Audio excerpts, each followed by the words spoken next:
morning and welcome to the May 14th, 2019 regular meeting of the Calaveras County Board of Supervisors. Madam Clerk. Item 1 on the closed session agenda, conference with legal counsel, anticipated litigation, significant exposure to litigation, 3 cases pursuant to Government Code Section 54956.9D2. Are there any public comments on this item? Seeing none. Item 2, conference with labor negotiator, pursuant to Government Code Section 54957.6, County Designated Labor Negotiator Judy Hawkins, regarding employee organization, Calaveras County Sheriff's Management Unit. Is there any public comment on this item? Seeing none. Item 3, conference with labor negotiator, pursuant to Government Code Section 54957.6, closed session with County Designated Labor Negotiator Judy Hawkins regarding employee organization, Calaveras County Public Safety Employees Association. Any public comment? Seeing none. Item 4, conference with labor negotiator, pursuant to Government Code Section 54957.6, closed session with County Designated Labor Negotiator Judy Hawkins regarding employee organization, Calaveras County Deputy Sheriff's Association. Public comment? Seeing none. And item 5, public employee discipline, dismissal, release, pursuant to Government Code Section 54957.B1. Public comment? Seeing none, we will move to closed session.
Item 1 on the closed session agenda, conference with legal counsel, anticipated litigation, significant exposure to litigation, 3 cases pursuant to Government Code Section 54956.9D2. On a motion by Supervisor Tossinelli and a second by Supervisor Mills and a unanimous vote of the board voted to deny 3 claims for refund of state-assessed property taxes filed pursuant to Revenue and Taxation Code 5097 by AT&T Mobility LLC, Pacific Bell doing business as AT&T California, and T-Mobile West LLC. Item 2, conference with labor negotiator pursuant to Government Code Section 54957.6, County Designated Labor Negotiator Judy Hawkins regarding employee organization, Calaveras County Sheriff's Management Unit. There was no reportable action taken. Item 3, conference with labor negotiator pursuant to Government Code Section 54957.6, closed session with County Designated Labor Negotiator Judy Hawkins regarding employee organization, Calaveras County Public Safety Employees Association. There was no reportable action taken. Item 4, conference with labor negotiator pursuant to Government Code Section 54957.6, closed session with County Designated Labor Negotiator Judy Hawkins regarding employee organization, Calaveras County Deputy Sheriff's Association. There was no reportable action taken. And item 5, public employee discipline, dismissal, release, pursuant to Government Code Section 54957.B1, there was no reportable action taken.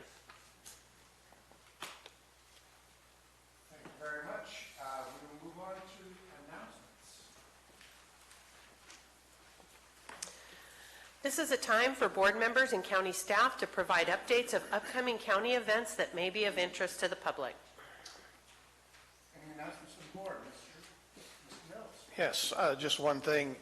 Saturday and Sunday, Angels Fire has their annual pancake, eggs, ham breakfast, $5 for children, $8 for adults. It's been going on for many years at Utica Park, if anyone's interested in going. Other announcements from the board? One quick one, we will be breaking at 11:30 this morning, go out and have the county frog jump. I hope you'll all join us. It is Frog Jump Week, so our holiday season in Calaveras. Announcements from... Yeah, that'd be good. It's Frog Jump Week. We'll be breaking at 11:30 today to go out where we'll have the county employee frog jump. And at that time, I will be taking on the mayor of Angels Camp for the pride of the county. We have a lunch on it and brought our own gear. So come ready for the action. Announcement from staff. Come on up, Jeff. Is this mic on? Sounds That's like on. Good morning, everybody. Jeff White, your interim county building official, chief building official. I have an announcement about Track It. Track It's going to go live May 20th for, let's see if I can remember everybody, on-site sewage, planning, code compliance, public works, and the tax collector. So there will be, that'll be happening May 20th. And thanks to Stan and Henning for their outstanding work that they did to get this, hit that target date. Building will go online sometime in August because there's a lot more elements to building than there are with the other departments. We're going to do some live training, or training for live, the event the 20th this week, so staff will get acquainted with the Track It. And we've also been active with the other department heads relative to this rolling out of this new software. So it's been a long, tedious, but done correctly, we think, and we're anxious to see how it works. So, Thank you. any questions? Okay, Thank you very much, Jeff. Stan? You're with Jeff? Other announcements from staff? Seeing no more, we will move on. Clerk? Oh, recognitions and acknowledgements. Thanks. Item 6 is from the Clerk of the Board of Supervisors to adopt a proclamation recognizing the Calaveras County Fair and Jumping Frog Jubilee, May 16th through 19th, 2019. Great. Supervisor Callaway, I think you have that. Yes, Ms. Giannini I'd and Ms. like Campbell. Laura Giannini and Kathy Campbell to please come up.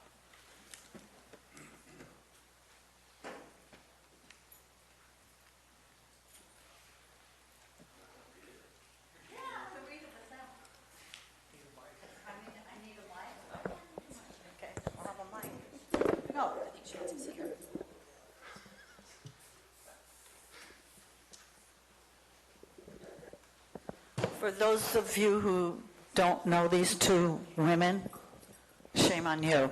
Better get to the front. Are there any people in here who have never jumped a frog before? One. Well, you need to come jump a frog if you're going to live in Calaveras. I didn't see you. Kristen, have you ever jumped a frog? I jumped my third frog today. Oh, today's going to be your first time? Okay. Anyway, this is an awesome, fun week. It's the week where all the schools are closed. Can you imagine a county where they close the schools for 2 days on Thursday, Friday for frog jump, and they close down the highway so we can have a kiddie parade? Anyway, that's enough. I'm going to read this. It's totally my honor. Kathy's on the board of the fair. She's an appointee by the governor. And Lori is the executive director, the face of the fair, and knows everything there is about the fair. So, but the Board of Supervisors, well, we just come along for the ride. Whereas the Calaveras County Fair and Jumping Frog Jubilee, whose history dates back to the first fair in 1893, will be held May 16 and 19 of this year, of course. And the first modern-day frog jump was held in, does anybody know? It's a trivia question. You'll know at your next cocktail party. 1928 is celebrating its 91st year. And whereas the annual fair is a community event which highlights agriculture, the arts, floriculture, the wine industry, frogs, the best of Calaveras. And whereas the Calaveras County Fair generates hundreds of thousands of dollars for the youth of Calaveras County through the Junior Livestock Auction, Industrial Arts Auction, and scholarship programs. And whereas the spending activity related to the fair is $5.2 million, and whereas the theme for the 2019 frog jump is, can anybody tell me? Oh, my. All of you, none. Oh, yes? Oh, well, the chamber executive director. And what is it? Be a kid again. And whereas the community celebrates together as one, and strangers become neighbors, and children and adults make memories.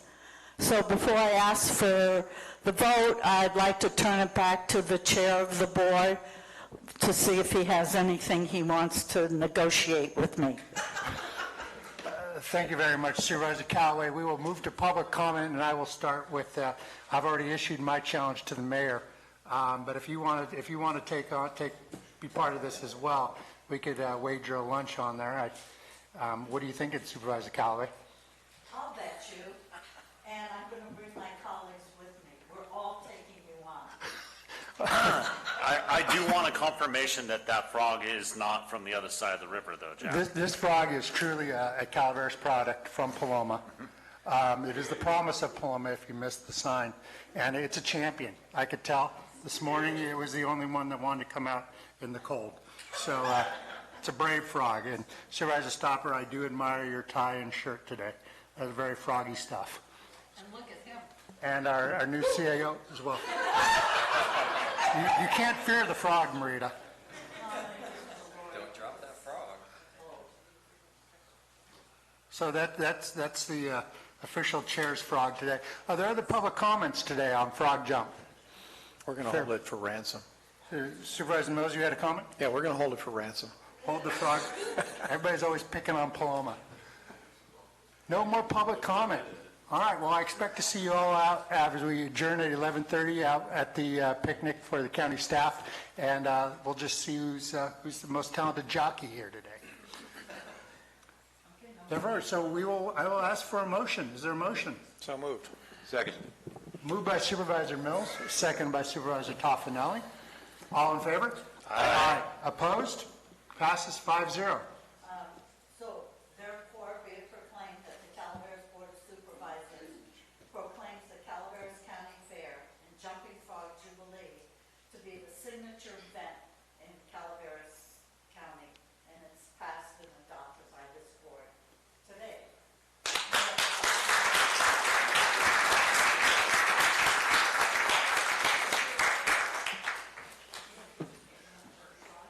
Okay, Kathy, do you want to hold this thing? She's trying to get with the frog. Everybody wants to join the winning team. Nobody wants to see Paloma. He's a poser.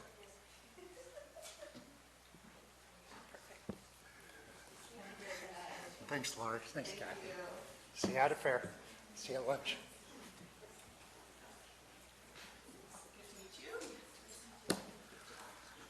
Laura, thanks. See you soon.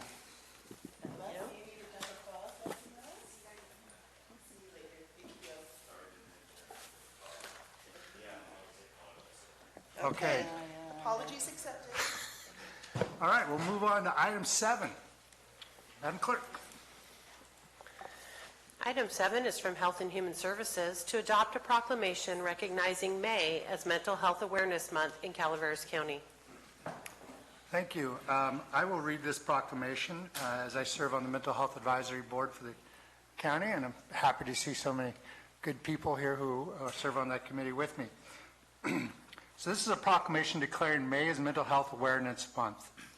Whereas Mental Health Awareness Month is part of a nationwide effort in the month of May to reduce the stigma and discrimination surrounding mental health challenges, increase awareness of tools and resources to prevent mental health challenges, and reduce the symptoms. And whereas approximately 1/2 of chronic mental illness begins by the age of 14 and 3/4 by the age of 24, and only half of the people with serious form of mental illness seek treatment. And whereas suicide is the 10th leading cause of death in the United States, and 90% of people who die by suicide have an underlying mental illness. And whereas good mental health is essential to everyone's overall health and well-being, to our families, communities, schools, and businesses. And whereas learning the symptoms of mental illness and early identification and treatment can make a difference in successful management of mental illness and recovery. And whereas prevention in the form of a healthy diet, exercise, sleep, and stress management is an effective way to reduce the burden of mental health conditions and can help all Americans protect their health and well-being. And whereas stigma and fear keep many who would benefit from mental health services from seeking help, and whereas every citizen and community can make a difference in helping end the silence, change negative attitudes, and end the stigma that for too long has surrounded mental illness.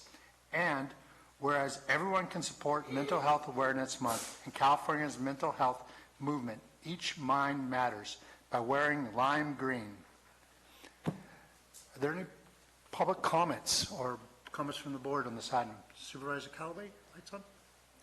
Nope. From the board? From the public? Yes. So I have the lime green here. If you guys are interested, I will have it here at the podium. Thank you for your time. Good morning, Chairman and members of the board. My name is KB Alvarado, and I am the program coordinator for the Calaveras County Health and Human Services for the Behavioral Health Division.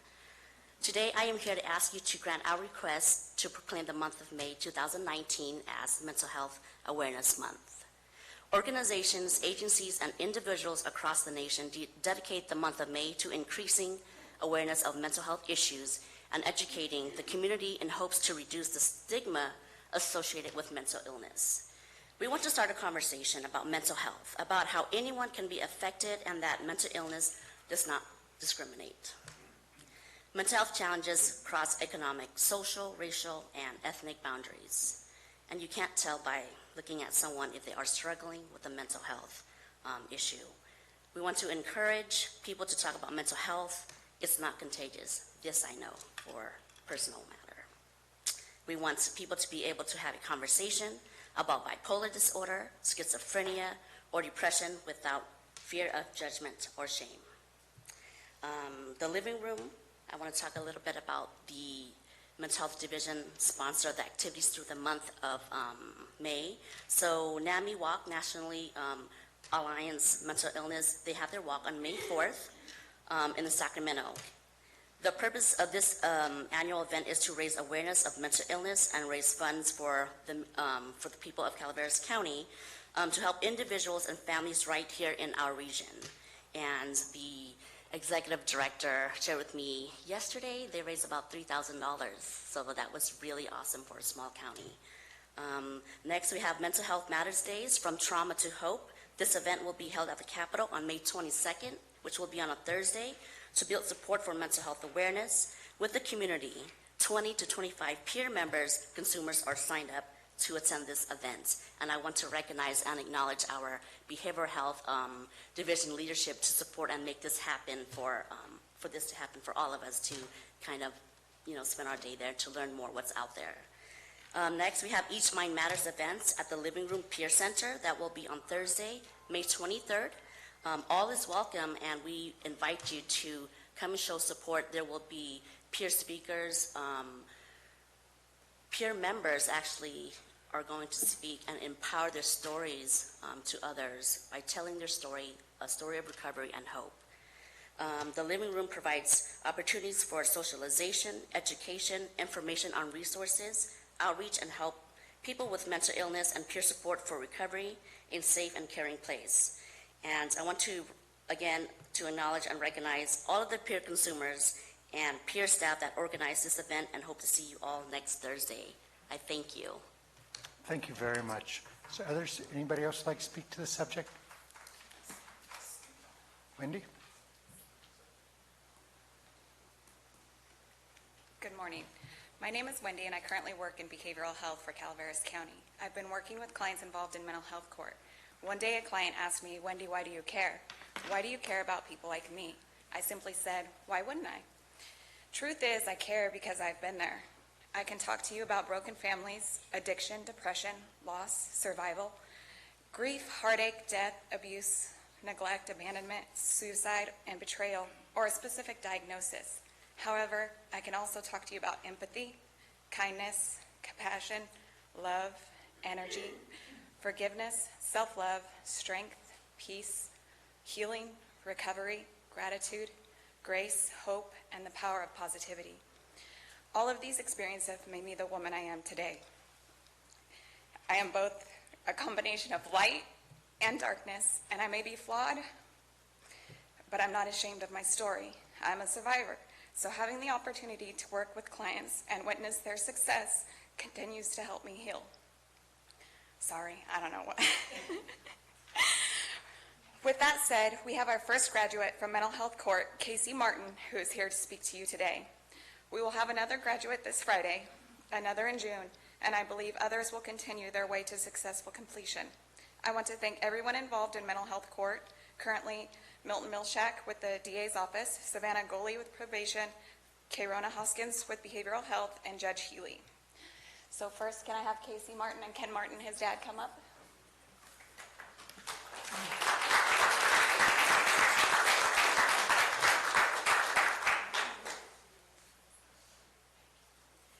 Hello.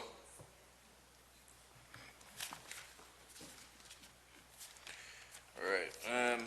Hello, everyone. My name is Casey, and today I want to tell you how the Integrated Dual Diagnosis Program helped me and aided me with some of my daily struggles. But first, I'll tell you what got me into the program.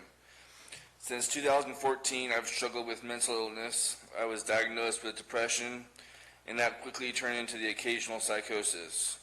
That later turned into multiple psych ward visits, and for a while there, it looked like there was no hope.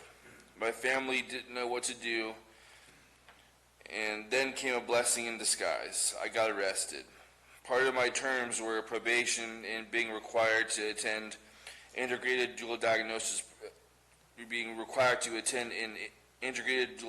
program. When I first started the program, I didn't take it that seriously, and I struggled with the occasional failed drug test. And it took a while before I started actually progressing. I adjusted to my medication and started taking a new med when everything in the program started clicking and making sense.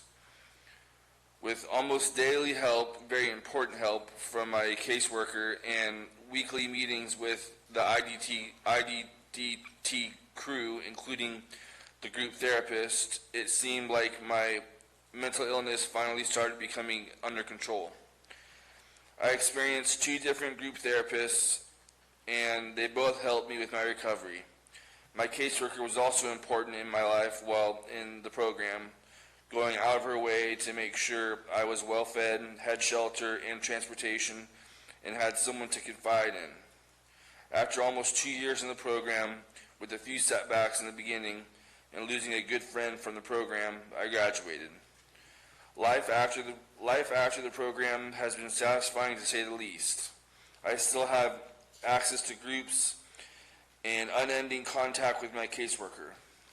I feel like without Wendy, the group therapist, and without Kayrona, my caseworker, I wouldn't have had the success that I attained. Thank you for listening, and God bless. Thank you so much.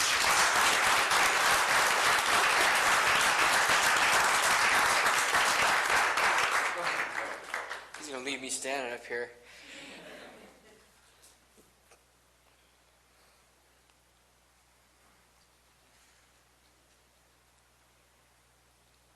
So,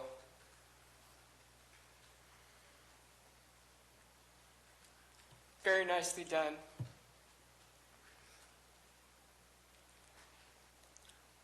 I'm a local member of the community, a business owner, and we've been in Calaveras County for about 5 years. And Casey's mom and I, her name's Pamela, we've been married for 30 years. Casey's one of 3 kids. They grew up in Modesto, regular life. Casey's a decorated athlete. He served in the U.S. Army as a heavy armor crewman. And in 2014, things changed. So what I want to leave with this group is, number one, we didn't expect to have our lives impacted by mental health. And so today I choose to, where I donate my discretionary money, where we donate, is we donate to the Calaveras County Behavioral Health Program. That's where we choose to, we feel there's need financially. Second of all, the program changed, stepped in and changed Casey's life and changed our lives. And lastly, I would say that credit to Wendy, K-Rona, and that group, no question, we're behind it. But credit to Casey, because without Casey doing it, he wouldn't be standing here today. So I'm proud of you. Good job. So thank you for we're grateful for this program. We believe in it. Thank you.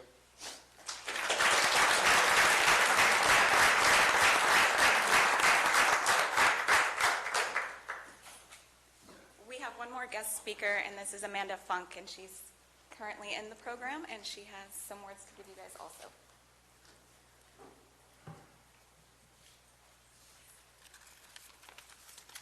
Hi everyone, thank you so much for coming. My name is Amanda Funk. I am currently participating in the IDT Mental Health Court program.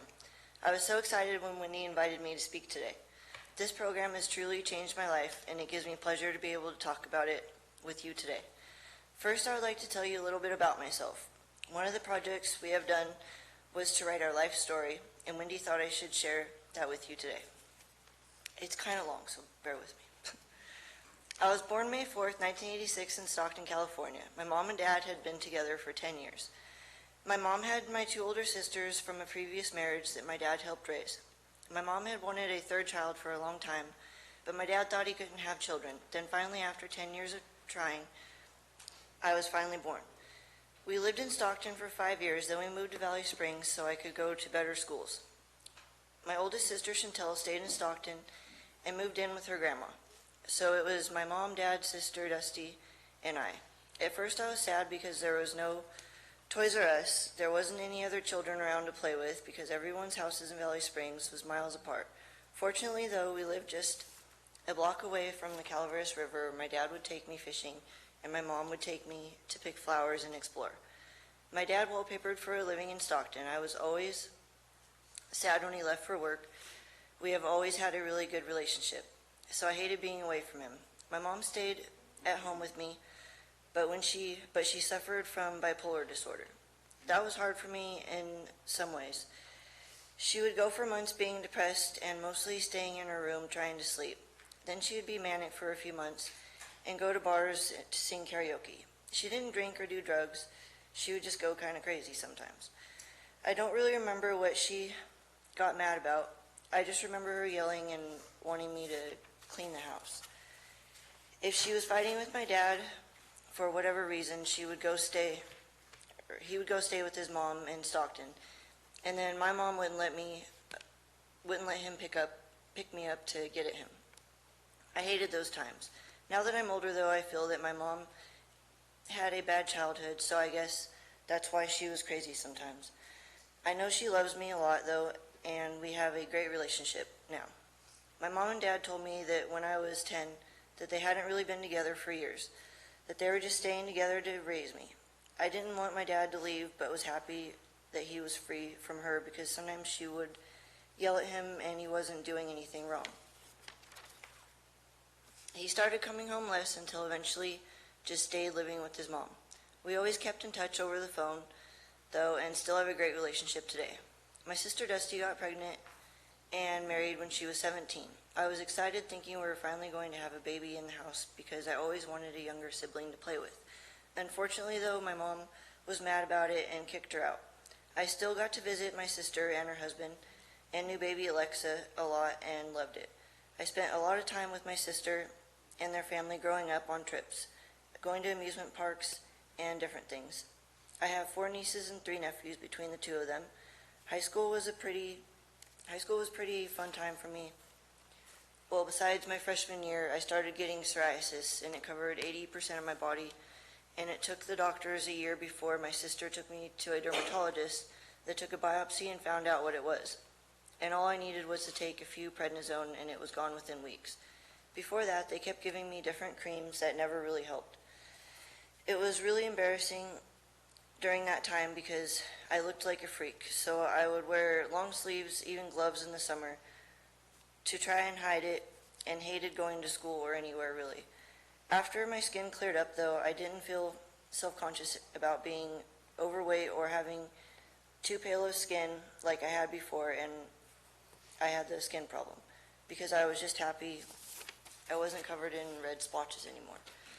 In high school, I focused mostly on art and loved going to school dances. I received a lot of awards for my art and sculpted out of clay a 3D replica of our school mascot, the profile of an Indian head, that I mounted on a wooden plaque that still stands outside the ceramic building. I also designed and painted, with the help of a fellow student, Patrina Mansoon, a mural which featured 8 major cities in Calaveras for Ed Lark, the director of our local TV station. We were film painting it, which they aired, and mounted the mural onto the side of their storage container, which still hangs today behind Deo and San Andres. I also received Best Dancer in the yearbook in my senior year, which I was proud of because I never had the chance to take dance classes. After I graduated, I was pretty worried because I wasn't sure how I would ever be able to get a job because I lived out in the country and knew my mom wouldn't give me a ride to work. So how would I earn money for a car? Fortunately, though, my mom's boyfriend surprised me with $2,500 to get a car. I couldn't believe it. I didn't know how to drive, though.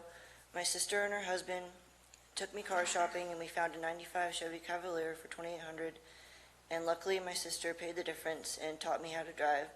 So I took the driving test and got my license. My sister Chantel and her husband said I could stay with them in Stockton, so I just had to either work or go to school. My sister's friends said they were hiring at Tracy Volkswagen for a car salesman, so I went to an interview and got the job. It was really cool, and at first there were a few things I didn't like about it. After a while I quit. I had a couple of jobs after that, then decided to go back to school. I attended Delta, studying interior design for a while, but then decided that wasn't what I wanted to do. During this time, my sister and her husband, grandma had 2 children, and I moved to Valley Springs. I worked at a few different places, then got a job at Radio Shack, where I stayed for a while and became the manager. I also started going to school again, this time for child development so I could become a preschool teacher. I also started my own business, planning children's parties and doing face painting. My business was actually going well until I broke up with a guy I was dating and needed a storage, but lost my ID. So a girl I had hired to work with me used her ID and later stole my stuff, including my party supplies, so I just gave up on that. I continued to go to school, though, and eventually started teaching. I have taught at a few different schools in Stockton for children with physical, emotional, or mental disabilities, and I have taught at the Bay School in Santa Cruz for children with autism, and at a preschool, the Children's Center of San Lorenzo Valley. After teaching for a few years, I went back to school and attained my early childhood associate teaching certificate. Shortly after, the Butte fire happened, and I moved from Stockton to San Andres to help my friends and family who had been affected by the fire. Unfortunately, while helping them, I spent all the money I had been saving and then my car got stolen. After that, I decided I wanted to understand why so many of my friends were on drugs. I was 30 and I had never tried meth before. I just liked to smoke weed.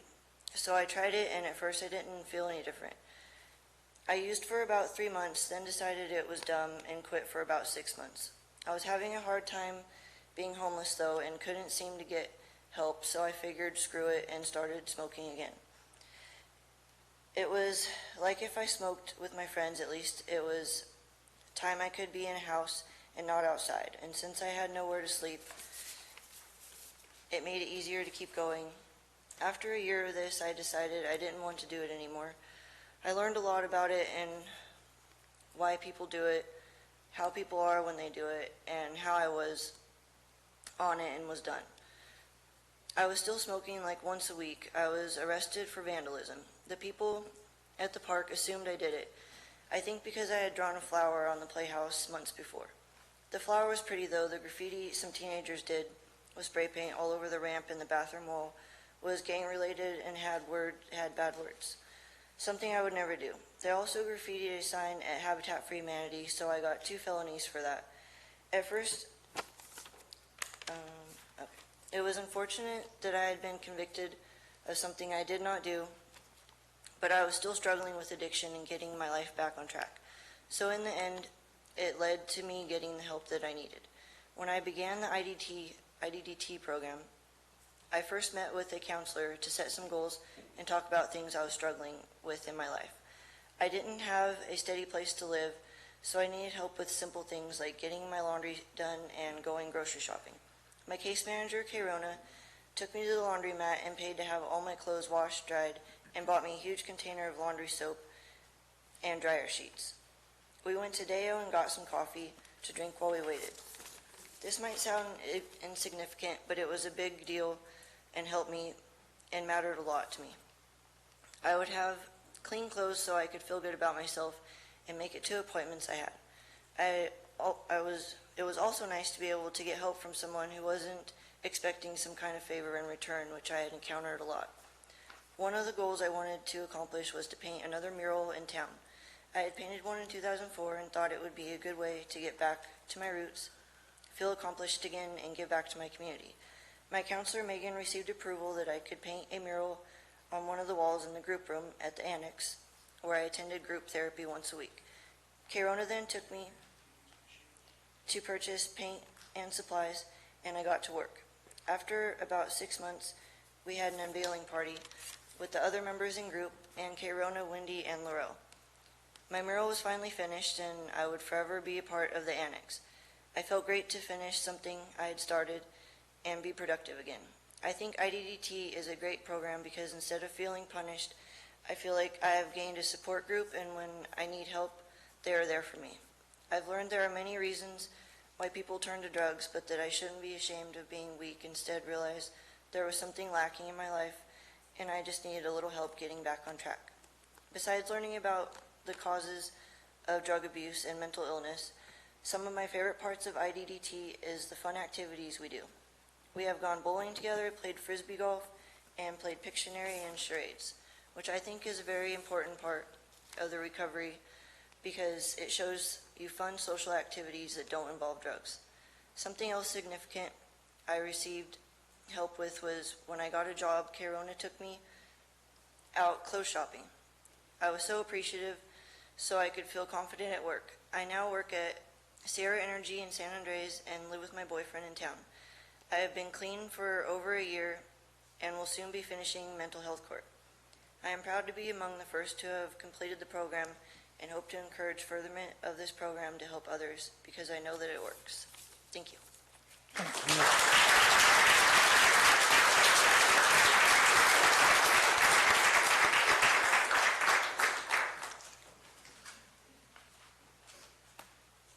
Thank you so much. All right. Thank you for sharing all of that, and thank you for all the work that we do. A lot of people don't realize all the different tasks that the county does. We tend to focus on certain things, and we forget that there's just all this great work happening in our community. So I'd like to call for a motion. So Moved by Supervisor Callaway. Second. Second by Supervisor Toffenelli. All in favor? Aye. Passes 5-0. Now, therefore be it proclaimed, the County of Calaveras Board of Supervisors proclaims the month of May 2019 as Mental Health Awareness Month in the County of Calaveras and recommits our community to increasing awareness and understanding of mental illness, reducing stigma and discrimination, and promoting appropriate and accessible services for all the people with mental illness. Passed and adopted by the Board of Supervisors of the County of Calaveras on this 14th day of May 2019. Thank you so much, and please come on up and accept it, all of you graduates and workers.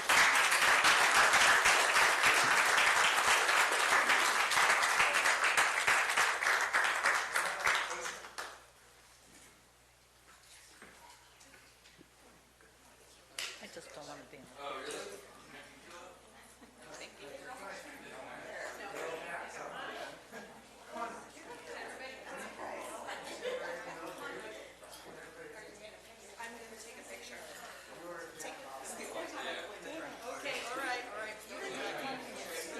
I saw a picture, coat and tie.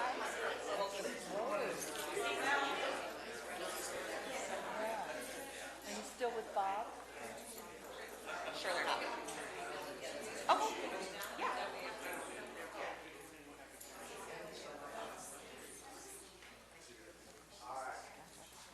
You don't have to.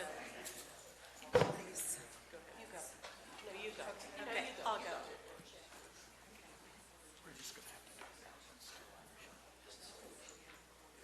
Okay, one more.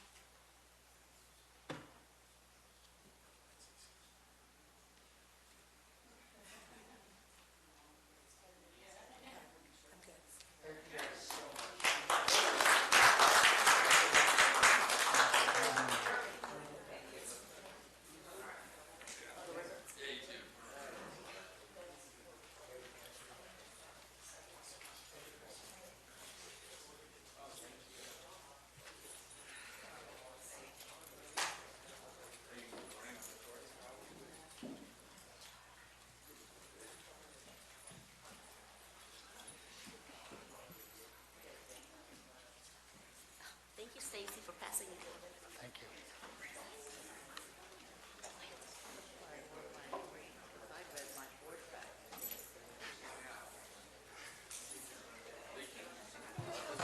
Thank you. We already did public comment, Marty. Yeah, that's what that was. Marty, we're going to have general public comment. I'll let you say a couple things.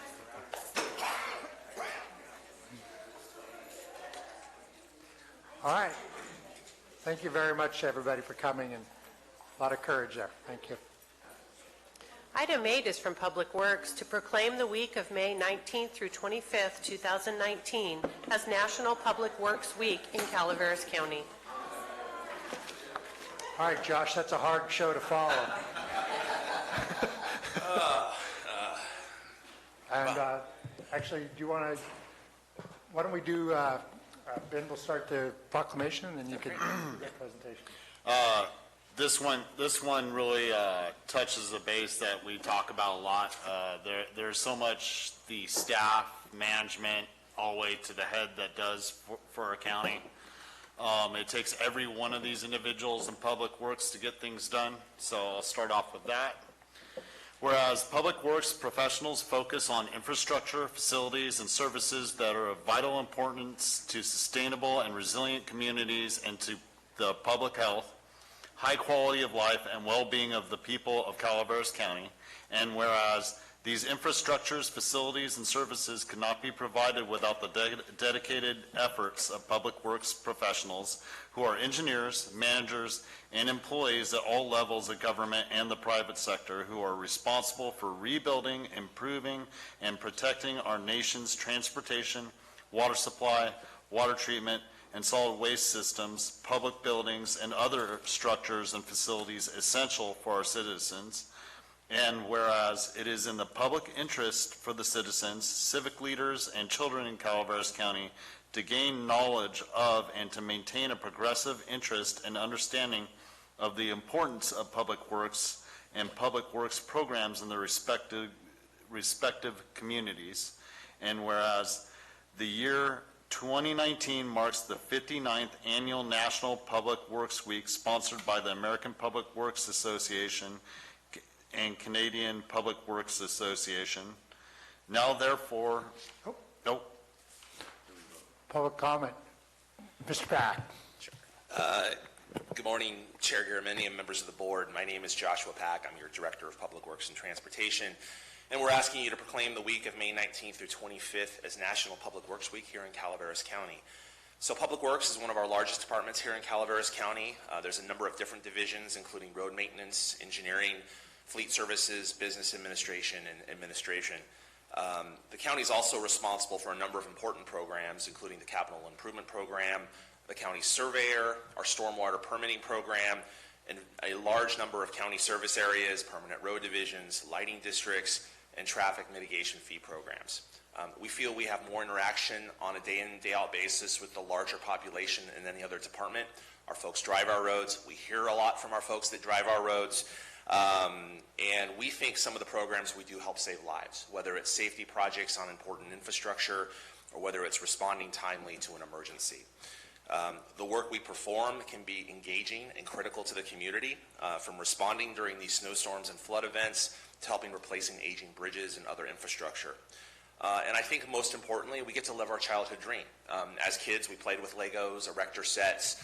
And then we got to drive our Tonka trucks around in the backyard. And today, we get to drive those same Tonka trucks. We get to build, important infrastructure. It's pretty cool. It's a cool job to have. I want to highlight in particular the efforts over the winter. We had a historic 2019 season, shortly after a historic 2017 season. Hopefully that pattern doesn't continue, but with that, a lot of stuff that our residents don't know. Our road crews were on call 24 hours a day, 7 days a week for more than a month. There was a lot of overtime. There was a lot of frayed nerves. The support to road maintenance was critical from our mechanics who had to be out there to service our equipment that was desperately needed to keep roads open. Whether it was our engineering and support services, our administrators helping to procure the contracts, to coordinate with both FEMA, FHWA, Caltrans, and our regional partners in the emergency declaration efforts. This was a team effort. I'm proud of our team. I'm proud of the work we've done, the work we continue to do. And this is our opportunity in May here, the week of 19th through 25th, to step back, reflect on the work we've done over the past year, and to say thank you for all of the hard work that our men and women have done each and every year. And so with that said, I'm asking that the board proclaim the week of May 19th through 25th as National Public Works Week, and I'm here to answer any questions you may have. Thank you. Thank you. Is there other public comment on this item? Seeing none, I'll look for a motion from the board. I'll move. I think all of us would so move. Who's first? I'll move it. Moved by Supervisor Toffenelli, Speak. I'll second. second by Supervisor Callaway. All in favor? Aye. Opposed? Passes 5-0. Supervisor Stopper. now therefore be it proclaimed, the Calaveras County Board of Supervisors hereby designate the week May 19th through 25th, 2019 as National Public Works Week, and be it further proclaimed, the Board of Supervisors urges all citizens to join with representatives of the American Public Works Association and government agencies to pay tribute to our public works professionals, engineers, managers, and employees, and to recognize the substantial contributions they make to protect our national health, safety, and quality of life. Thank you. Thank you.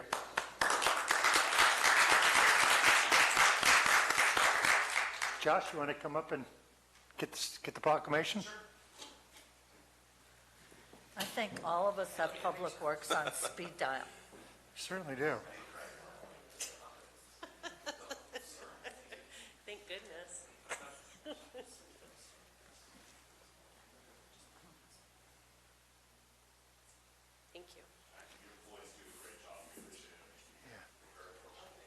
Thank you. Thank all the crew. Thank you very much, Josh.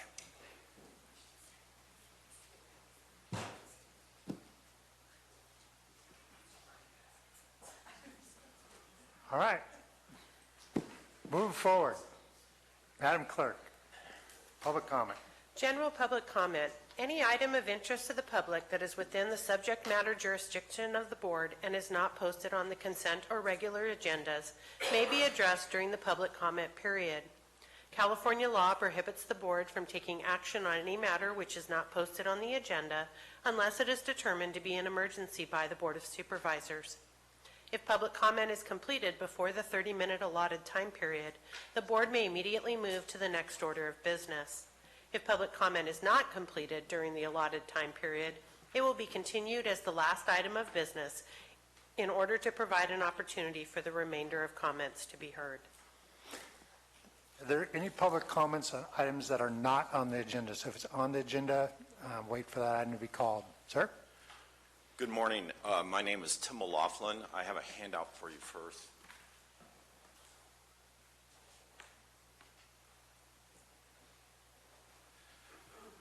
It's a pleasure to be in front of you today. I am Special Water Counsel for the Oakdale and South San Joaquin Irrigation District's Tri-Dam projects. I've represented the entities for over 30 years on all matters related to water concerning the Stanislaus River.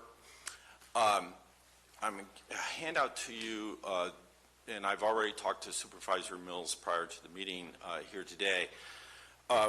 We've heard requests about raising the water surface elevation at Lake Tulloch on a year-round basis. That causes Oakdale and South San Joaquin and Tri-Dam much concern, given current operations at New Maloney's and downstream. We have valuable assets at Tulloch and at Goodwin Dam down below that we need to protect. So I think what we need to do, and I've already talked to Supervisor Mills about this, is open up a dialogue to talk about what it is that this petition entails, what it is that the Calaveras County is trying to accomplish at Tulloch. We've been partners on the lake for quite some time. But this one in particular caused us concern. The district's asked me to come up and speak to you today. I've spoken with Supervisor Mills. We're going to set up a meeting in June to talk about that. But we're much concerned that we don't want to see a movement to raise the lakes at Tulloch on a year-round basis. That's going to cause us problems in our operations downstream, as well as with the Army Corps of Engineers, our FERC license. And quite frankly, and most of you already know this, we're kind of in the battle of our lives right now. We have the Water Quality Control Plan Phase 1 going forward. We're in litigation both in federal and state court on that. We also have the OCAP biological opinions that our federal government at New Maloney's is going to be doing. That will be headed to litigation probably this year as well as a host of other things that are on the river.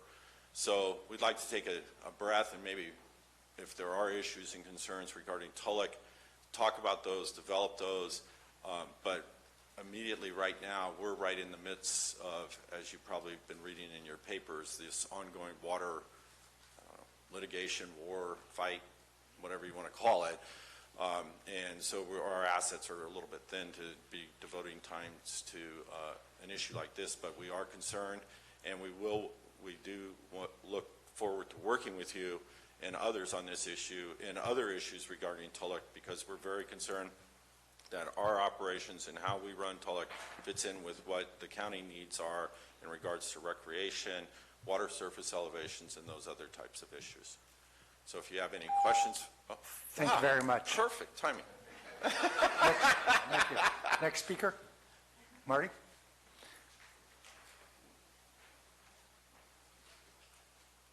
Morning, Marty Crane.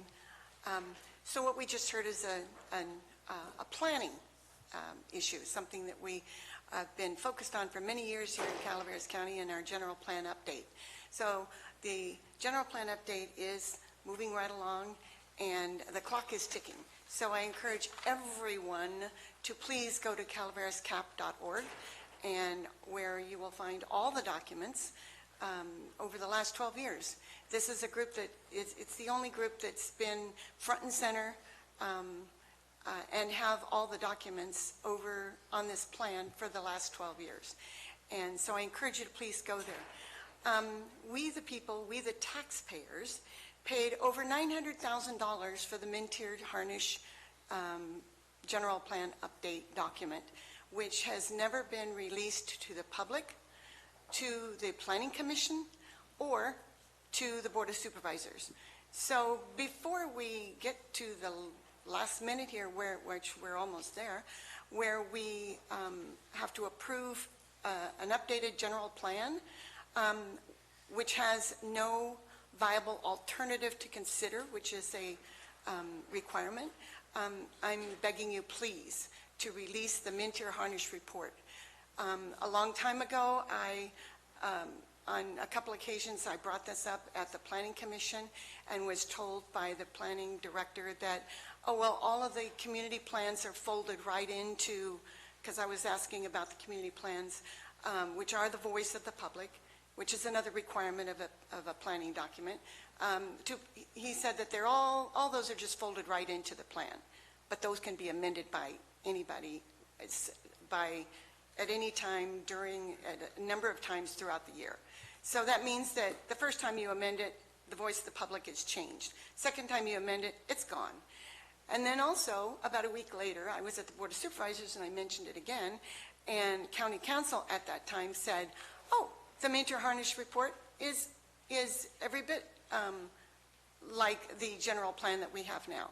So it's either just like the general plan we have now, draft, or it bears no resemblance. You can't have it both ways. So please release the Mintier Harnish report to the public, to yourselves, to the Planning Commission. And the clock is ticking. Thank you. Thank you, Marty. Speaker? Al, Patricia? Al, you're closer. But she's a lady. Either way, clock's starting, guys. All right. Al Segala, Taxpayer Association. This week is also National Police Week, in which we have an opportunity to memorialize those that lost their lives in defending our communities. But the main purpose of this is this little booklet called The Constitution and Fascinating Facts About It. The little booklet is just packed with information, even the top 20 Supreme Court decisions. We all know about one of them, but what about the other 19? Well, anyway, our plan with the Taxpayer Association is to see if we can get this studied by perhaps 1,000 kids, that's seniors and juniors in high school. And in order to do that, we need to we'll have a quiz, a 10-question quiz, and then fabulous prizes. Now, if these prizes are fabulous enough, then we might reach our goal of having 20 kids study the Constitution. Just think about that. What effect this would have on the future, especially of the degree of wisdom of future voters. Man, it's just incredible. Well, in order to get really fabulous prizes, we need to get money. And I was hoping that I'd be able to find a millionaire that loved our country and would come up with $10,000 right now. Well, I was not successful. And the reason why they're millionaires is that they're careful in what they do with their money, I guess. So what we'd like to propose is that those people who would like to donate to for these prizes, we would memorialize your name with the prize. In other words, this is donated by Mr. Smith, $3,000, and a few words about the sponsor. That by giving personal recognition, perhaps we would be able to reach our $10,000 goal. And that's it. Thank you. Thank you very much, Al. Patricia? Let's get next.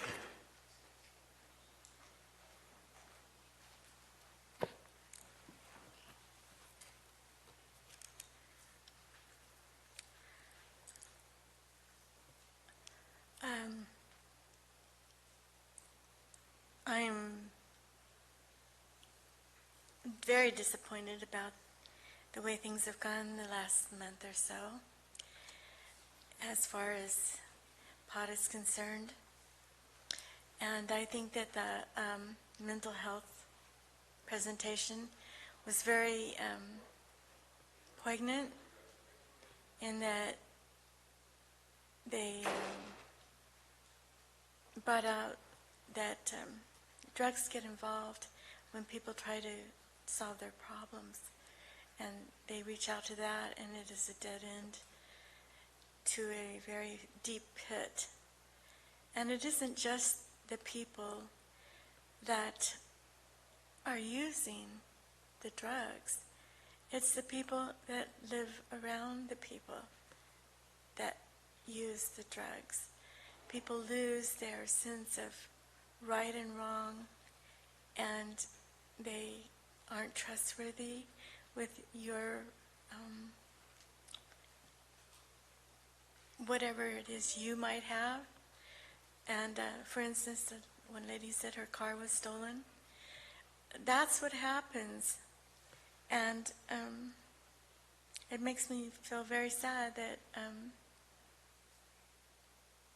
Calaveras County is participating in an industry that makes this more available to people that are looking for solutions to their problems and end up getting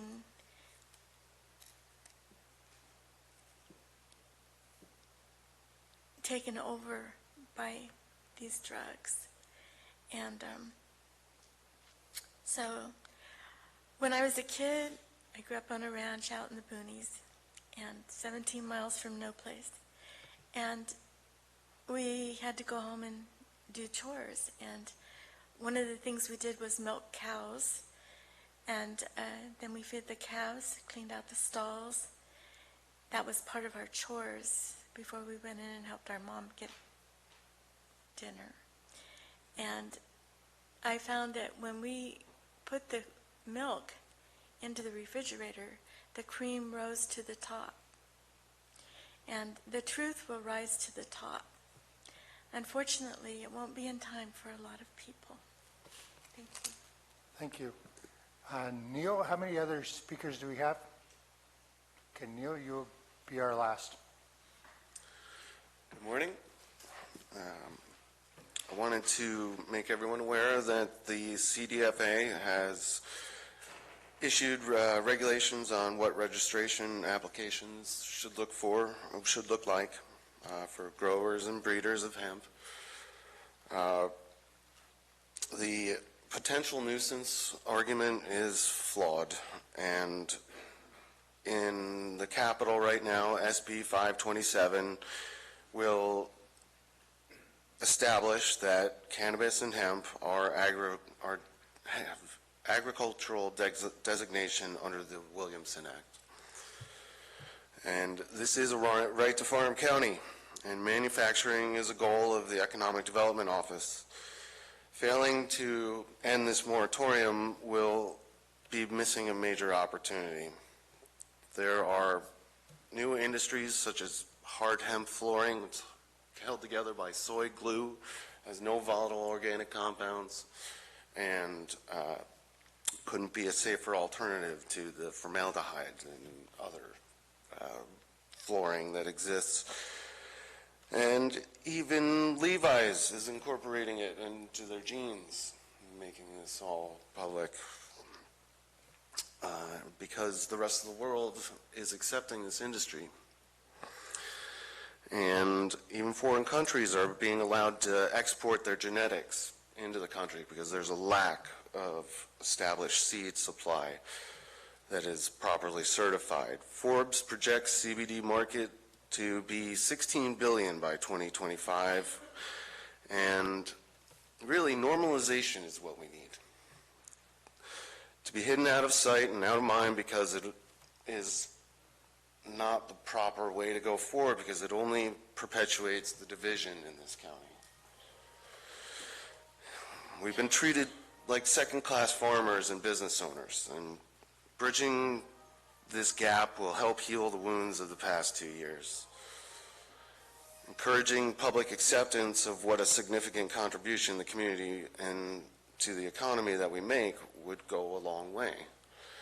Please facilitate this by dropping the moratorium and let us get a foothold in a market while it is young and margins are still worth it. And on a side note, I'd like to make sure everyone knows that yesterday a California couple was awarded $2 billion for the cancer that Bayer Monsanto has to pay because of the cancer that they have from using glyphosate. And it's just something to consider. Thank you very much. Thank you. With that, we'll close public comment, and we're going to take a 10-minute break till before we start on the regular agenda.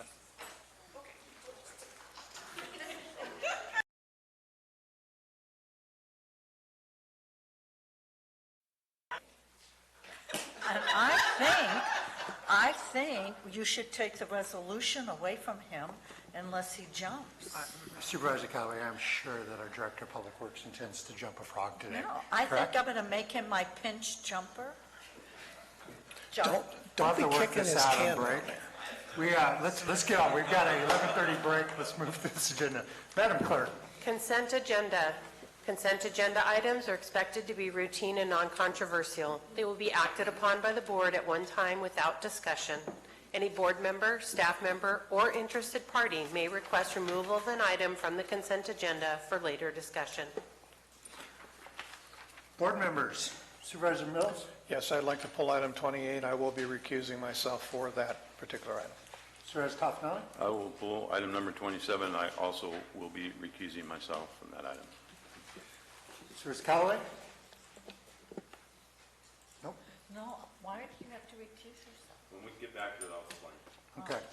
So can I have a motion, are there members of the public who wish to pull an item? Seeing none. We will, is there a motion for the remainder? I will move the remaining, Mr. Moved Chair. by Supervisor Toffenali. Second. Second by Supervisor Stopper. All in favor? Aye. Opposed? Passes 5-0. We'll start with item 27. 7 is from the Administrative Office to adopt a resolution making a finding of substantial public benefit and waiving certain fees for the resource connection. Mr. Moss. Good morning, Brian Moss, Administrative Office. This item, as stated, is the resolution finding a substantial public benefit for the waiver of certain fees. In this case, building department fees for construction of a cover, a shade cover, if you will, for the resource connection. This is something that the West Calaveras Rotary Club had generously offered to build for the resource connection, and this is for the Calaveras Children's Advocacy Center. The structure will allow children and families assessing the services at the center to utilize the outside patio during the summer months, and this is really good timing to get that shade structure up, because we're just now moving into that time of year. So again, our recommendation that it is indeed a public benefit for the community and for those using the facility. So I just would state that that would be the summary of this item. Thank you very much. Board discussion?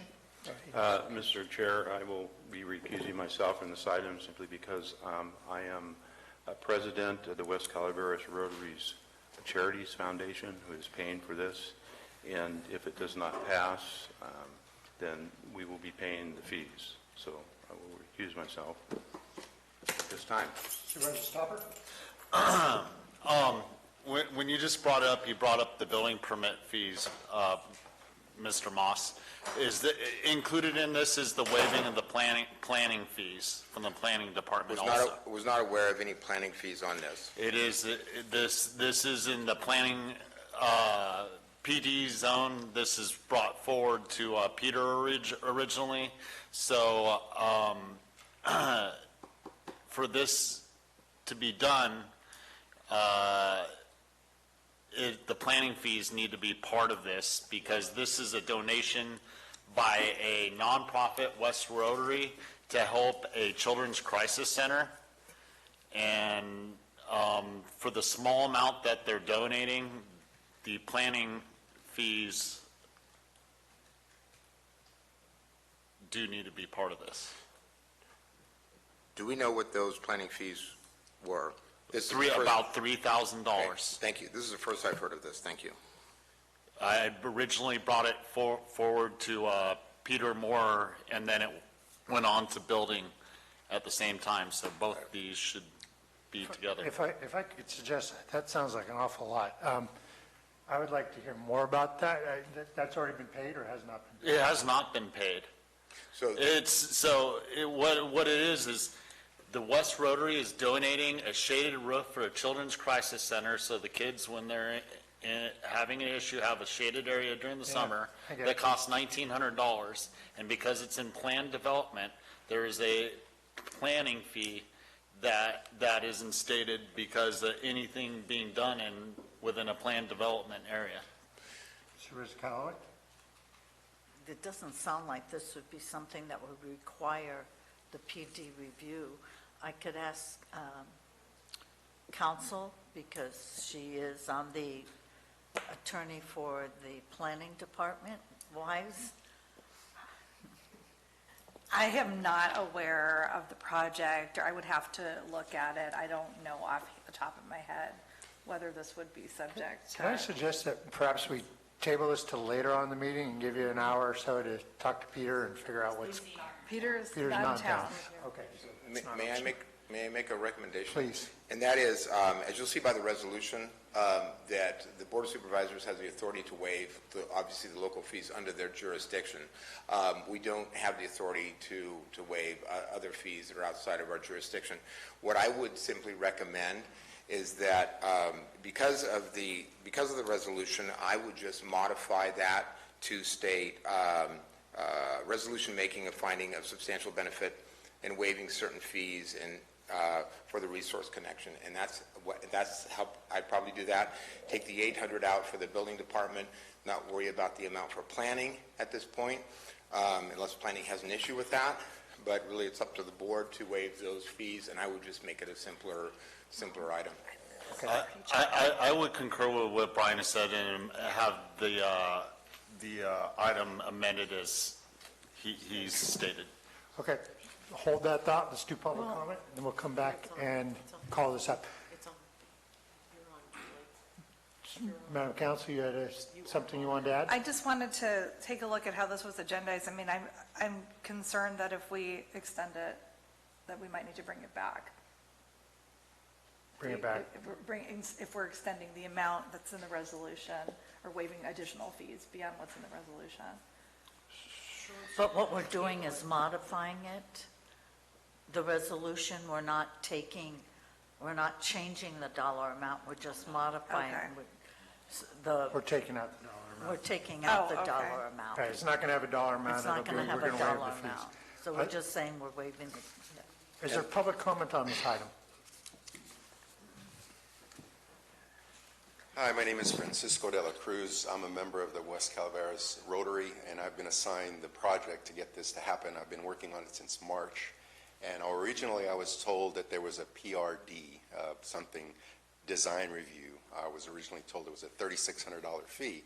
When I pushed back on that, I was told, no, that really doesn't apply because it's not in the division, it's not in the subdivision, it's public property, it's owned by the mental health district, I believe. And so I've been operating under the assumption that the only fees that we had to come up with were the building permits. And I was originally told it was $800. This morning I went there again and they said, well, maybe more like $560. So I don't really know which way it's going to go.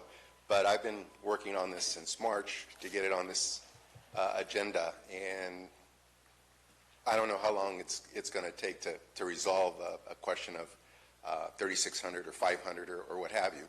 But to satisfy any curiosity, we're talking about a metal structure similar to a carport that's going up in a corner of a building. It's not going to modify anything. It's not going to add to the structure itself. It's going to be self-supporting, self-standing, etc. So I'm not real sure what other rules may come up, but I had already pursued the $3,600 thing and was told that it did not apply. So that's what I'm operating on. Thank you very much, Francisco. Other public comment? Yes, ma'am. Good morning. My name is Kelly Cohen. I'm the director for the Resource Connection Calaveras Children's Advocacy Center, which is the program we're talking about. It is a nonprofit program that serves child victims of crime. And just to clarify that the building is owned by the Mark Twain Healthcare District. We rent it from them. They're building that, the clinic on the corner, and it's the house above it. So it's actually not in the housing development. And I was told the same thing as Mr. De La Cruz, is that fee did not apply because we weren't in there. Thank you.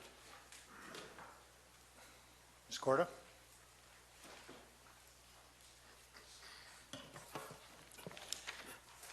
I do not understand why when an individual or a group of people get together to try to help something, and then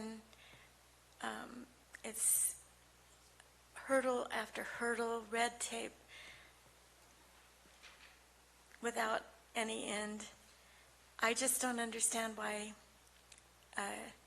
people make it difficult. When children, whether they're healthy or not, they need to have shade and they need to be outdoors, and it's a healthy thing, and by making shade, it's making it healthy for those children, and I don't see making it difficult at this point why anybody would put a block to it. Thank you. Seeing no further public comment, we will close public comment, bring it back to the board. Yes, Madam Counsel. Looking at the way it was agendized, I think this item is agendized broadly enough that we could remove, it just is waiving certain fees, it doesn't commit to an amount. So I don't think we can determine today what planning permits are required, et cetera. So, but I do think if the board wanted to, it could change the resolution based on the way this was agendized. But we don't need to cover the cost. If there are planning things, that's covered by this resolution. I think that it could be modified to include that. I don't know the total amount of permit fees, but because the resolution is limited to $800, if the board wanted to change that amount and bring it back, or if Brian wanted to bring it back with a changed amount, the board could adopt a more flexible resolution. Can we adopt a more flexible resolution at this time? Yes. Okay, great. We can do that now, right? Yes. Yes. I would just reiterate and state again, oh, I'm sorry, that if you eliminate in the amount of 800, if you eliminate that, because the body of the resolution does not cite a number, so I think you would be okay there. Want to make a motion? I would like to make a motion amended as suggested by Mr. Moss and County Council. Says removing the, in the. To just waive the fees. Okay. Is there a second? Second. Second, moved by Supervisor Stopper, second by Supervisor Mills. All in favor? Aye. Opposed? Passes 4-0. Supervisor Toffenali abstaining. Somebody please go give Gary a yell.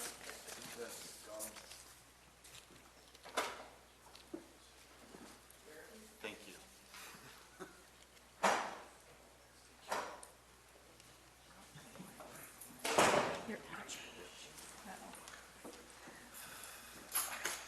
Supervisor Garamendi, I'm sorry to interrupt again. I just want to, as the CAO just pointed out, there's a statement in the resolution that says, be it further resolved that the Board of Supervisors hereby waives the building permit application review and inspection fees. I want to ensure that this is going to be not limited, that's just the building permit. We might want to say planning fees or add that to that section. Can we just make it certain? Or just omit the building part, Just omit it. so they're just fees. Okay, Gary, you want to step out and we can, all of us are in information, so if somebody wants to reconsider motion. Just say certain fees. The motion was to waive fees. Certain county fees related to the approval. Exactly. Yeah. That was my intent of the motion. So, But do we need to rescind the last motion, or we just need to Modify. Do we need to? I think Making it Counselor? consistent with what the title is going to be. I mean, I think, sure, why don't we reconsider it? Okay, so do we need to cancel the last one and then Yes. move forward? move to reconsider. I'll second. Move to reconsider by Supervisor Stopper, second by Supervisor Mills. All in favor? Aye. Aye. Opposed? Passes for one abstention. Yes. We're going to redo it. So, is there a new motion? I'll move the dollar amount out, omit the building department piece within the resolution, just so that it says fees. And then I would recommend saying, be it further resolved that the Board of Supervisors hereby waive certain fees related to the approval that the county may collect on behalf of state or other agency, okay, I'm sorry, but purposes of the approval of a shade structure, approval and building. How do you want to say it? As said. Okay, certain fees related to the approval and building of a shade structure at the Resource Connection Calaveras Children's Advocacy Center. So moved. Okay. Second. Moved by Supervisor, as stated, moved by Supervisor Stopper, second by Supervisor Mills. All in favor? Aye. Opposed? Passes 4-0, one abstention. Thank you. Thank you. Item 28. We're sure. We got it all cleared up here. Item 28 is from the Administrative Office to adopt a resolution making a finding of substantial public benefit and waiving certain fees for the Camp 9 cleanup project.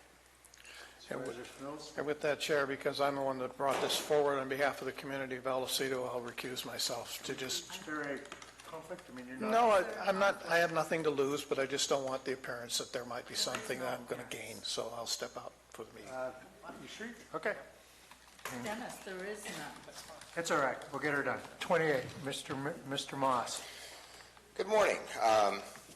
This is similar to the last item. Once again, this one is actually for the disposal of mainly white goods.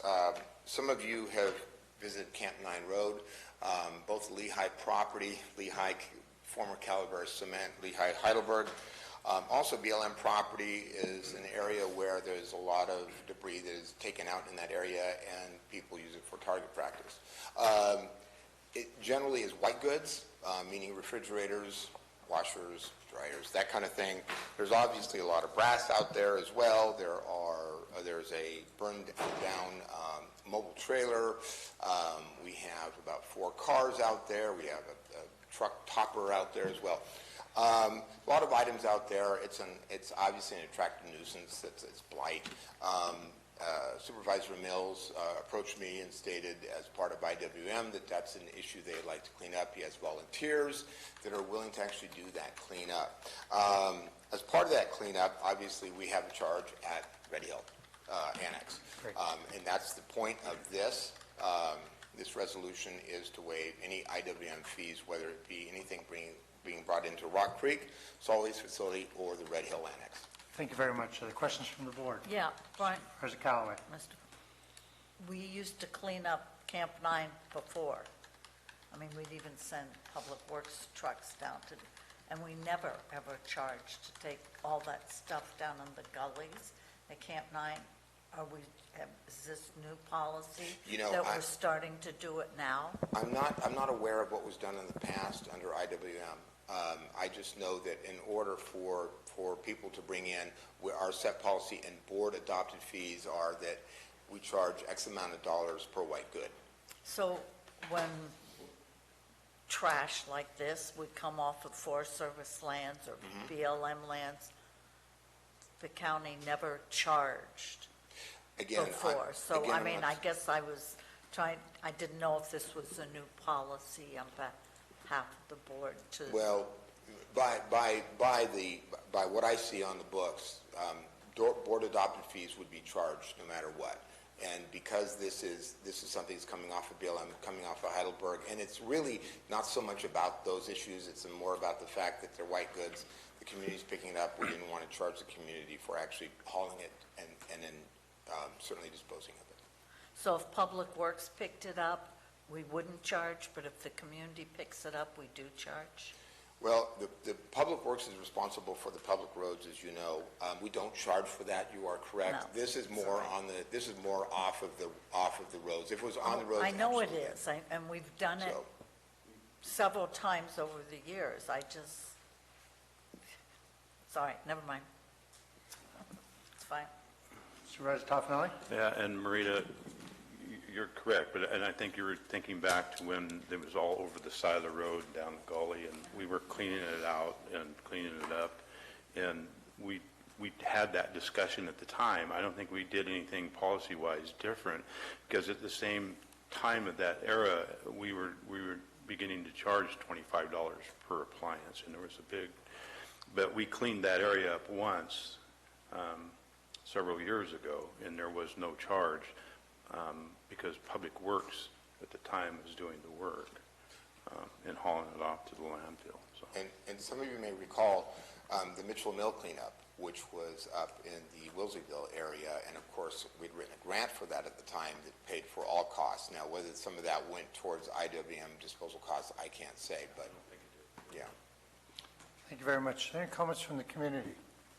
Seeing none, bring it back to the board. Is there further discussion or a motion? I'll move this item. Well, wait a second, hold on a minute. I don't know, is the amount correct in the bottom? Do we need to take that out? I don't have it up in front of me. Does anybody have any concerns? Okay. I'll second the motion. Moved by Supervisor Stopper, second by Supervisor Toffenelli. All in favor? Aye. Opposed? One abstention. Supervisor Mills abstained. Ms. Gary, could you please tell Dennis to come back in? He was not abstaining. Excuse me, recused. Yes. Thank you. Thank you very much.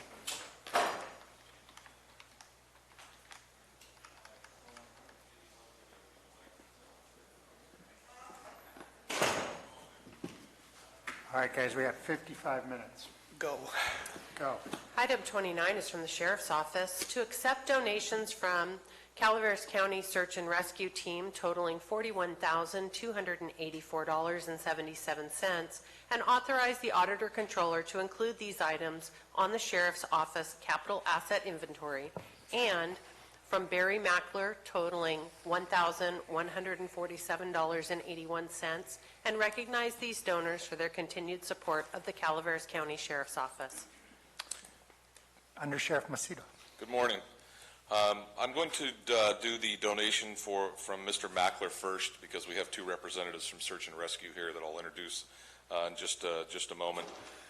Mr. Mackler unfortunately could not be here today, but he did donate the material and labors to redo the carpet in the Arnold Sheriff's Substation. It had deteriorated quite a bit. Mr. Mackler was one of our sheriff's volunteers for a period of time, but work has taken him back and forth to the Bay Area more frequently, which is the reason he is not here today. So I'd like to personally thank him and recognize him for his service to the community, and specifically redoing the floors to the substation. So that would be donor number 2. Next, I'd like to introduce Mr. Chuck Hillis and the president of the Calaveras County Search and Rescue Team, Don Dornell, if you guys would like to come up. The Calaveras County Sheriff's Office Search and Rescue Team is donating a side-by-side ATV and a trailer. As you know, the Search and Rescue Team helps out with a search and rescue operations throughout the county. We also assist other agencies throughout the state of California when they are in need. And if I could just add something, I think most of the board is aware of this, but I'm not quite sure how well aware most of the public is. This county has a lot to offer. The landscape, the beauty of this county is something you see driving through every day. However, these small groups that support community functions, and this search and rescue group is one of them. They're made up of incredibly unique individuals with very impressive backgrounds. Two of the gentlemen that are here with me today are representative of both of that, or those descriptions. The search and rescue team not only recovers loved ones that have been lost and are found alive, but they also support us in recovering those that have deceased. So their volunteerism and their actions are invaluable to us, and on certain occasions their actions are actually heroic in saving the lives of others, both citizens of Calaveras County and visitors who get lost. So I will turn this over to them, and I just want to make sure I thank both of them. And I would be remiss if I didn't note that the sheriff apologizes for not being here today. He was booked, and our 2 search and rescue coordinators are actually out working on a crime scene right now. So I'm filling in for the 3 of them and handling this board matter. Thank you. Yes, it is.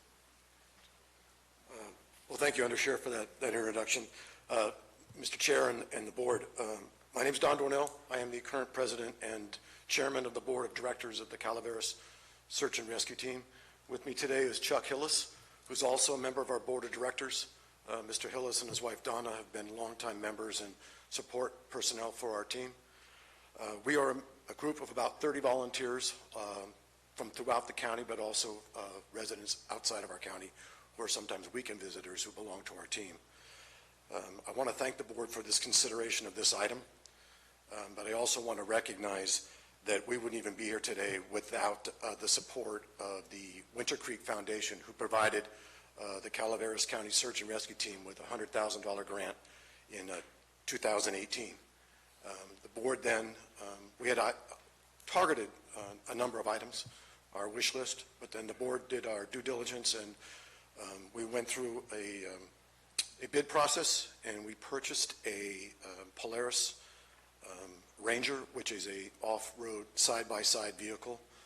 This vehicle will allow the team to utilize our resources more effectively and actually be able to move personnel and equipment in and out of the field more efficiently.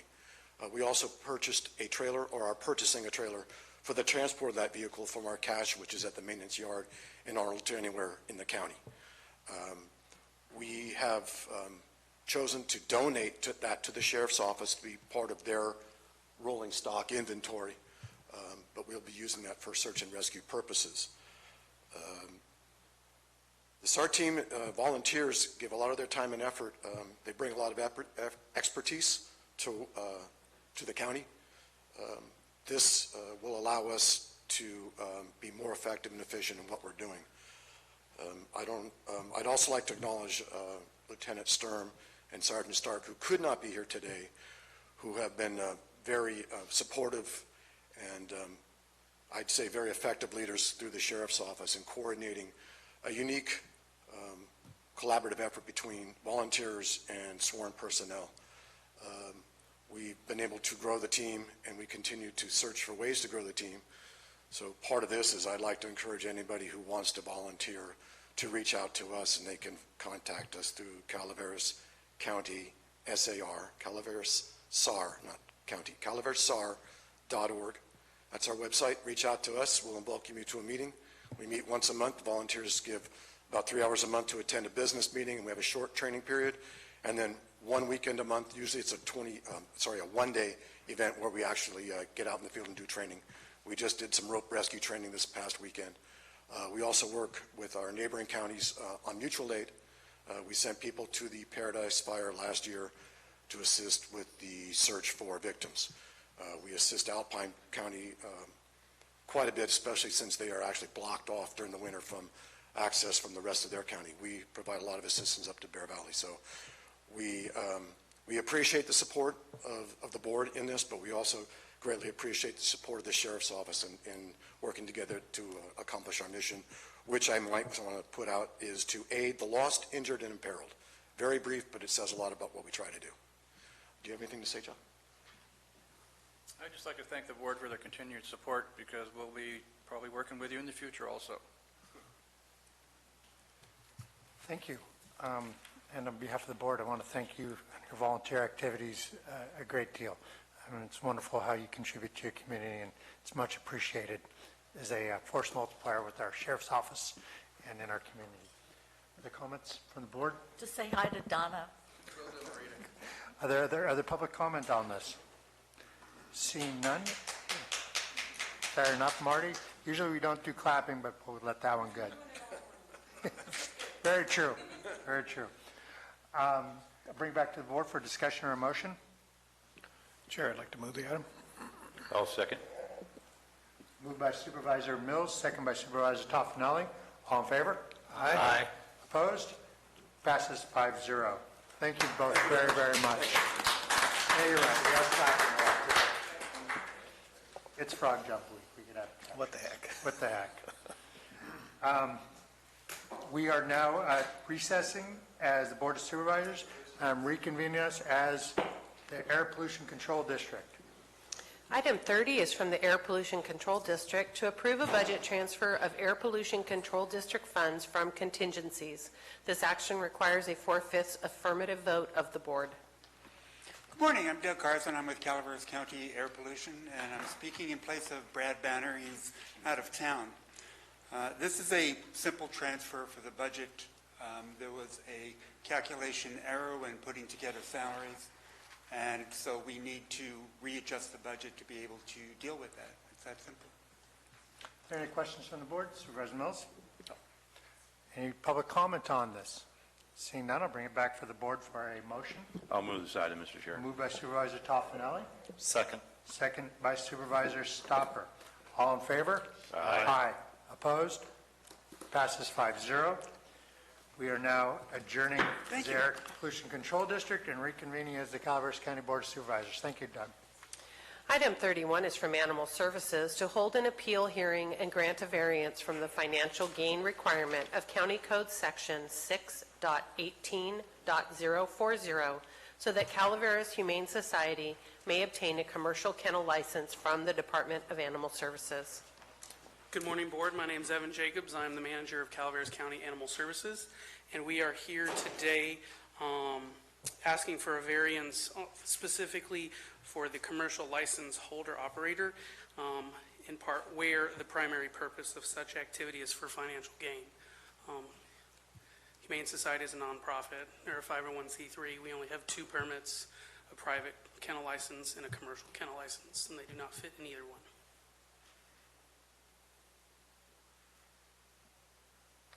That's kind of interesting that I was sort of, that because they can't make money, we have to create a variance. That seems like almost an oxymoron. But, yeah, thank you. Thank you for your support and recommendation on this, Mr. Jacobs. Thank you. Any other questions from the board? Yeah, I would like to thank you for your support for this, too. I think it's very important. And, yes. Yeah, thank you. Nicely done. And I understand the reason for the denial because of what you just brought up. So now it has to come to the board for us to give the variance for it. Correct, and I'm working with county council in getting a third permit process that we'll bring to you at a later date to make sure that, and if another facility would like to open like this, there's that opportunity. Very good. Thank you. Thank you. Supervisor Stopper? No. Public comment? Seeing none, I'll bring it back to the board. I'd like to move this item. I would like to second this item. Moved by Supervisor Callaway, second by Supervisor Toffenelli. All in favor? Aye. Opposed? Passes 5-0. All right. Supervisor announcements. In compliance with AB 1234, chaptered as Government Code Section 53232.3D, board members shall provide brief reports on meetings they attended at the expense of the local agency at the next regular meeting of the legislative body. This report is required to include meetings attended for which there has been expense reimbursement, such as mileage, meals, lodging, etc., but may also, at the board member's discretion, include any other meeting attended by the supervisor on behalf of the county.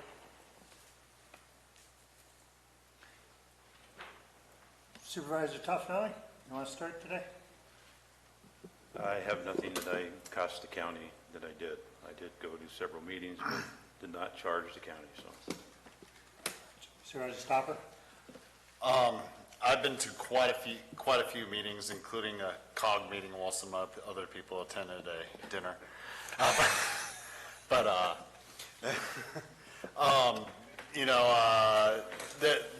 There is something I would like to poll the board on when it comes to our landfill and possibly having a study session on having a peak power plant that would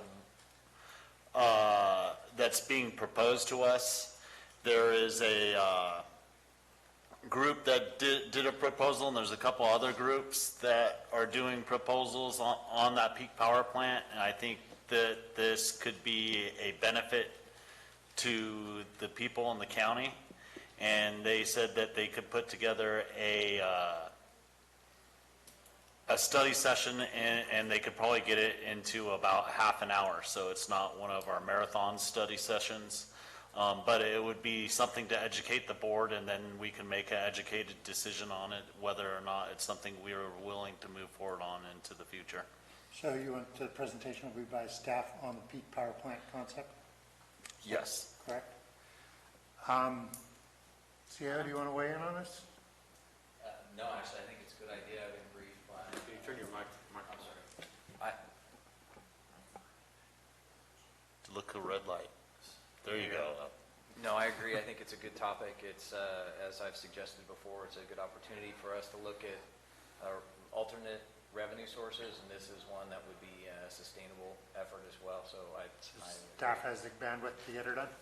Absolutely.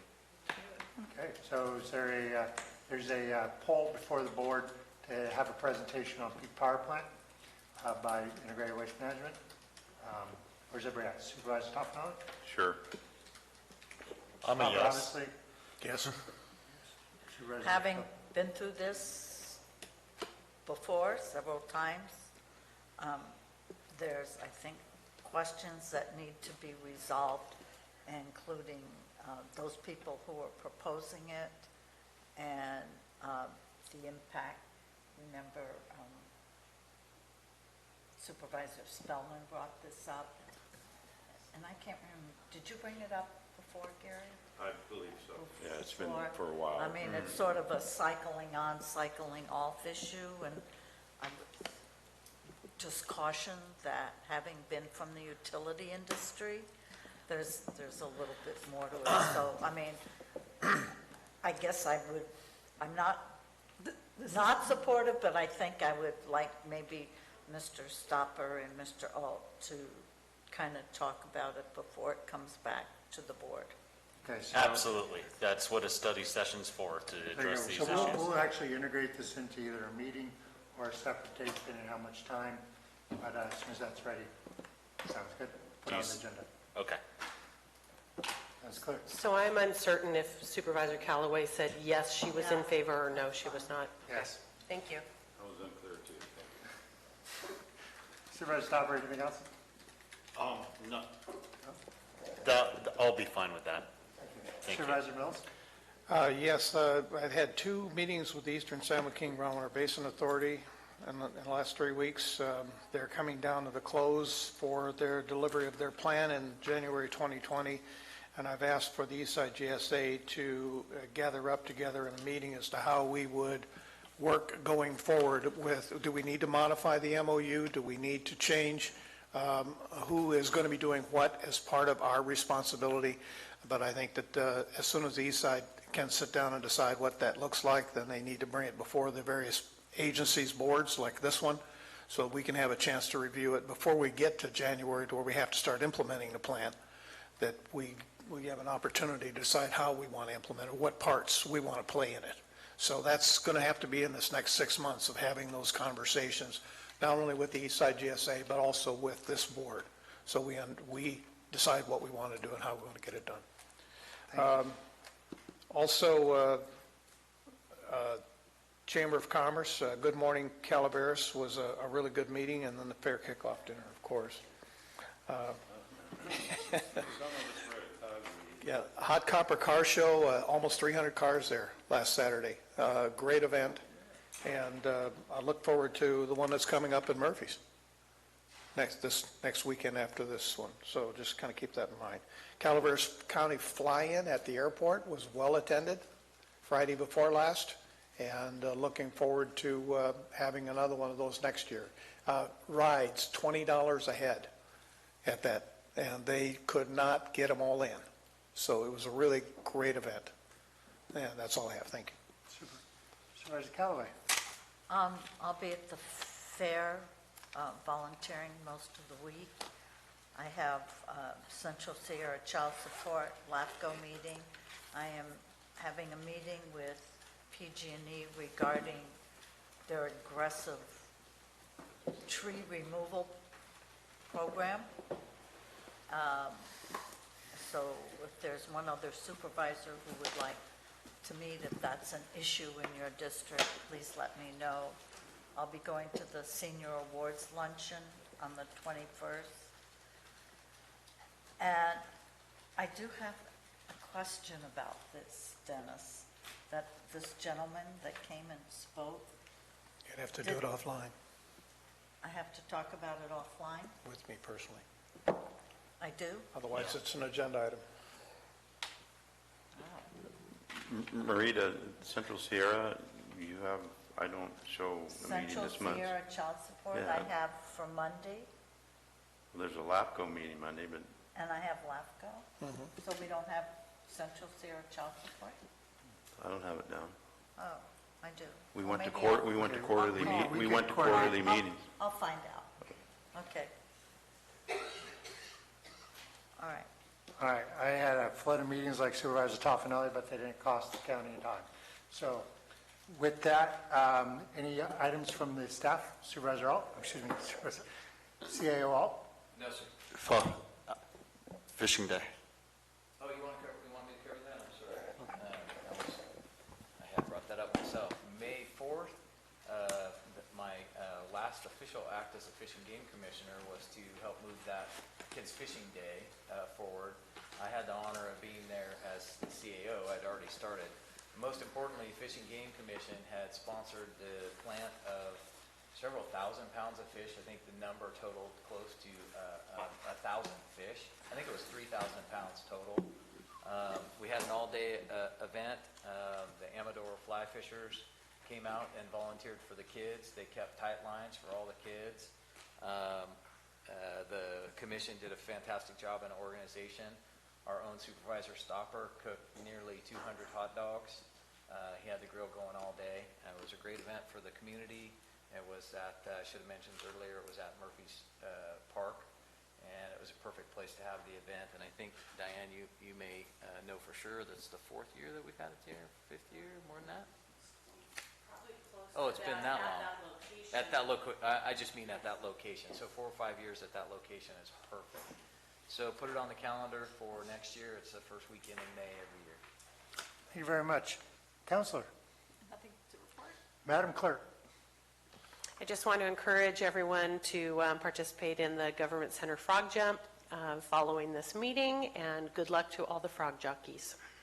Thank you. And again, everybody, 11:30, staff, community, I'll expect, hopefully you'll all be out jumping your frogs and losing to my frog. But I want to thank you for a good meeting, and with nothing further, we stand adjourned.